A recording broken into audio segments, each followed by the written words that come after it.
Kas sulle meeldib olla kursis ühiskonnas või kultuuris toimuvaga, muusika üle arutleda ja kirjutada? Soovid rohkem teada saada muusika ajaloost, esineda konverentsidel või hoopis korraldada sündmuseid? Kui sind huvitab muusika ja kultuur või hoopis helilooming, siis MUBA on just nimelt sinu jaoks.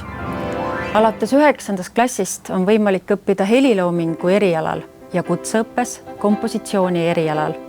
See tähendab, et sa saad kirjutada teoseid õpetajate juhendamisel.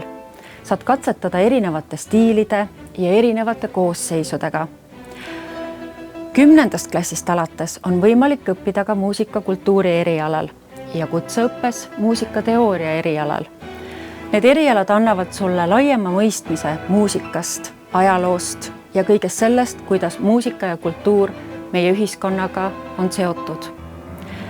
MUBAs on avatud ja kaasaegne õpikeskkond ja parimad õpetajad. Me väärtustame õpilase individuaalsust. Kui soovid oma muusikalisi ideid panna paberile kirja ning arendada oma koostööd nii interpreetide kui ka tantsijatega, siis siit saad laiapõhjalise hariduse, millega on võimalik hiljem kultuurielus kaasa lüüa.